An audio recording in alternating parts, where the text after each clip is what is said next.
টানা 7 দিন ধরে পানীয় জলের তীব্র সংকটে অতিষ্ঠ হয়ে শেষ পর্যন্ত জাতীয় সড়ক অবরোধ করে বিক্ষোভে সামিল হলেন স্থানীয় বাসিন্দারা।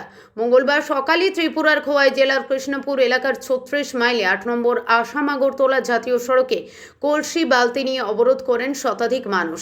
প্রায় 4 ঘন্টা ধরে চলা এই অবরোধের জেরে জাতীয় সড়কের উভয় প্রান্তে দীর্ঘ যানজটের সৃষ্টি হয়। অবরোধে আটকে পড়েন উচ্চ শিক্ষা দপ্তরের মন্ত্রী কিশোর বর্মন সহ বহু যাত্রী ও পণ্যবাহী যানবাহন। খবর পেয়ে ঘটনাস্থলে পৌঁছয় মুঙ্গিয়াকামি থানার পুলিশ। পরিস্থিতি নিয়ন্ত্রণে প্রশাসনের পক্ষ থেকে মহকুমা শাসক দপ্তরের ডিসিএম সন্দীপ দেববর্মা, ডিডব্লিউএস দপ্তরের আধিকারিক সহ অন্যান্য প্রশাসনিক কর্মকর্তারা ঘটনাস্থলে উপস্থিত হন। দীর্ঘক্ষণ বিক্ষোভকারীদের সঙ্গে আলোচনা এবং দ্রুত সমস্যা সমাধানের আশ্বাস দেওয়ার পর প্রায় 4 ঘন্টা পরে অবরোধ প্রত্যাহার করেন আন্দোলনকারীরা। এরপর জাতীয় সড়কে স্বাভাবিক হয় যান চলাচল। স্থানীয়দের অভিযোগ, প্রায় 1 সপ্তাহ ধরে এলাকায় পানীয় জলের সরবরাহ সম্পূর্ণভাবে ব্যাহত। একাধিকবার সংশ্লিষ্ট দপ্তরে জানানো হলেও সমস্যার স্থায়ী সমাধান হয়নি। ফলে দূর দূরান্ত থেকে জল সংগ্রহ করে দিন কাটাতে হচ্ছে বহু পরিবারকে। সবচেয়ে বেশি সমস্যায় পড়েছেন শিশু, প্রবীণ ও অসুস্থরা।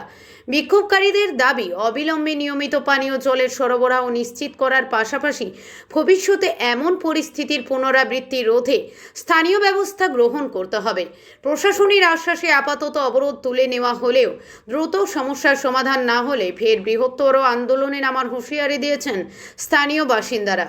তেলিয়ামুড়া প্রতিনিধি রিপোর্ট, প্রতিদিন ত্রিপুরা। কমপ্লেন পাওয়ার সঙ্গে সঙ্গে আসলে আমাদের যে মেনটেন্যান্স টিমটা কাজ করার পরে আমরা এই মেশিনটা তুলে আবার ঠিক করে লোয়ারিংও করেছিল, কিন্তু লোয়ারিং করার পরে 5-10 মিনিট চলার পরে মেশিনটা আবার বান হয়ে গেছে আর যার কারণে মেশিনটা আবার ঠিক করতে লাগতেছে। এখনও মেশিনের ঠিক করার কাজ চলছে।